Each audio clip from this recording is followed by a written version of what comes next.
Woof woof. Del Mar Dog Life. Not in Del Mar, still at UCSD. Walking around UCSD campus in the morning. Behind me, Geisel Library. The Price Center, they have their own, the campus has its own Target.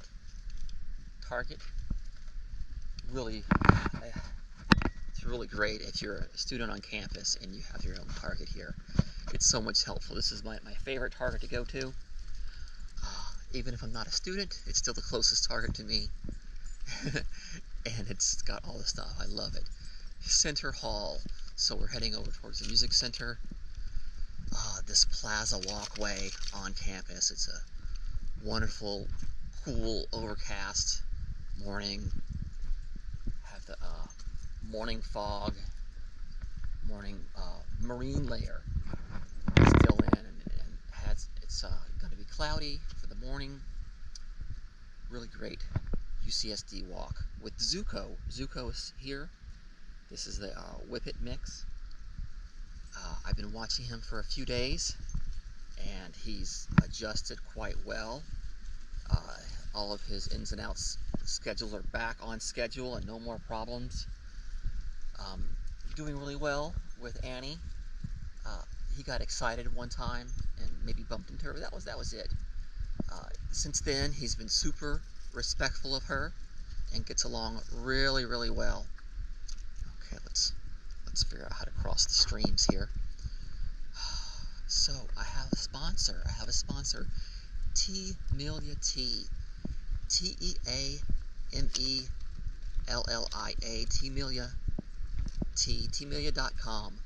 Great tea, great life. Link in the description. Okay. I haven't been to this part of the campus. I don't know what this building is. If it's part of the music center or not. But here's a nice green space. This campus has so many wonderful places to lounge and relax. Tucked away green spaces, lots of sculptures everywhere.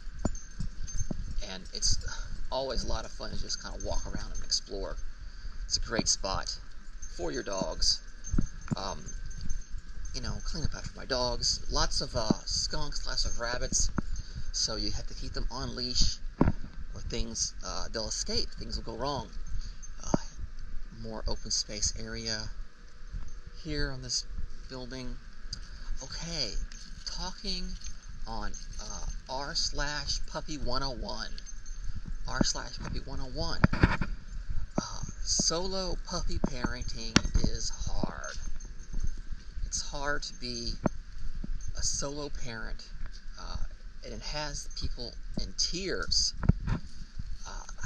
Having a dog by themselves without any other partner to help watch your dog, walk your dog, feed your dog, give your dog attention while you're gone, and it's so difficult.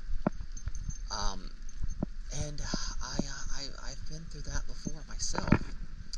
So the op here is saying that she is in tears, trying to keep the dog from barking, doing all the puppy things, getting it housebroken, just the little shenanigans that the doggies get into, because little puppies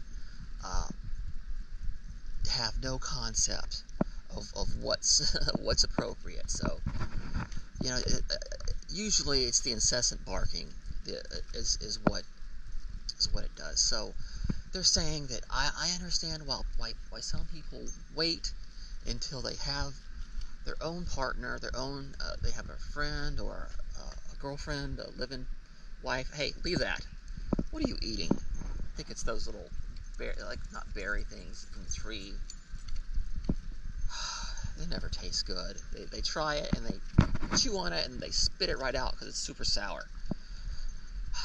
So that's pretty ideal, because when you get a puppy, a lot of people, if you're a couple, it's like their practice child. Let's see what we can do together to have this dog, this puppy dog, and we're going to raise it. It's going to grow up for a few years, and then in a few years from now, after we've had our practice of teaching it how to be house trained and to meet other dogs, and even like the daycare and stuff, all the little things, the practice things that you do for your dog that are like pretty close to caring for a child.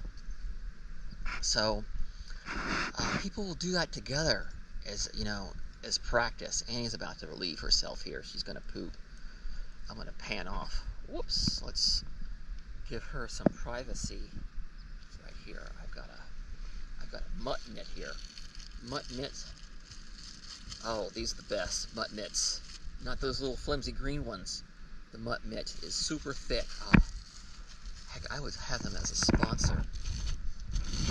But these are my favorite bags. Get that microphone away from there. I am the poop fairy, cleaning up poop. So, more noises next to the microphone. Okay, puppies. Having your own puppy, watching your own puppy, there's a lot of demands because you can't give it all the attention. This happened to me. I had a pit bull as a puppy, like 8 or 9 weeks old, probably 9 weeks old. It was, she was pretty socialized, but she wasn't house trained. Oh, she didn't bark, so that was there. It was the chewing. The chewing was the biggest major issue.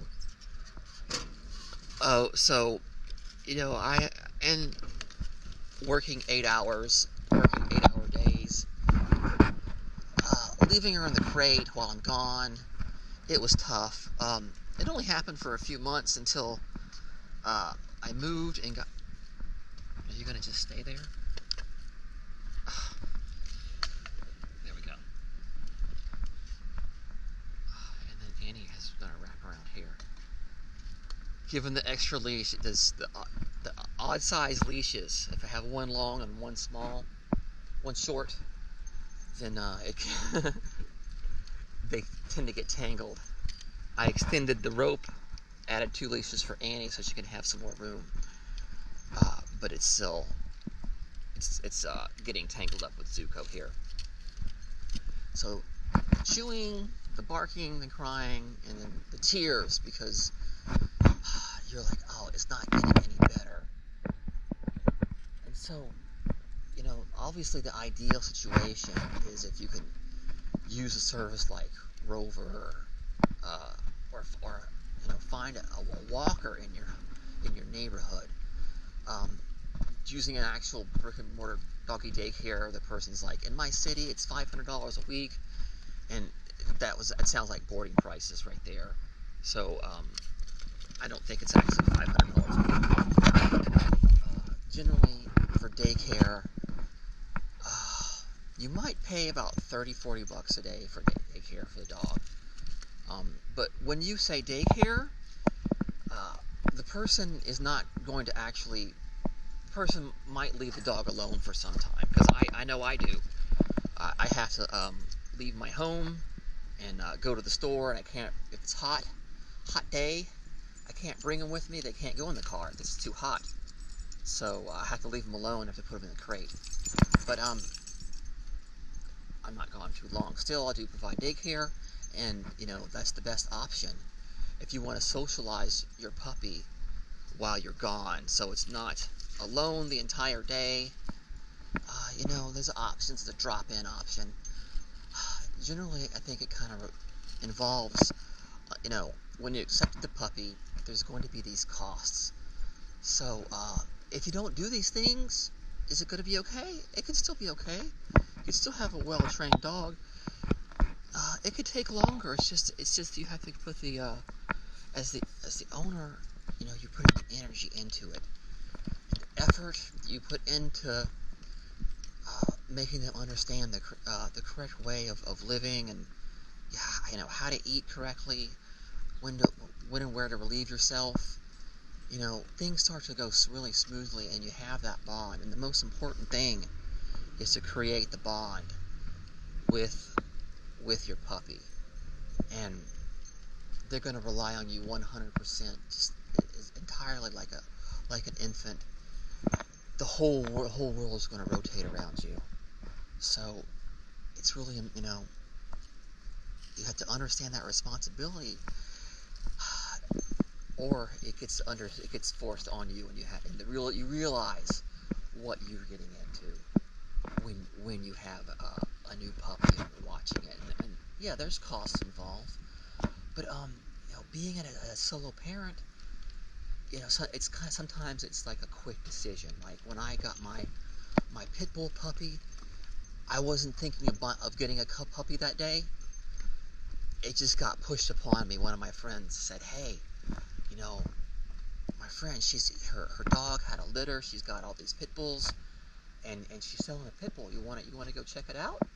I'm like, it took me like a second. I'm like, "Oh yeah, let's go. Yeah, awesome." And then I had a pit bull. Okay, after that, and I had a pit bull puppy, and it destroyed my entire couch.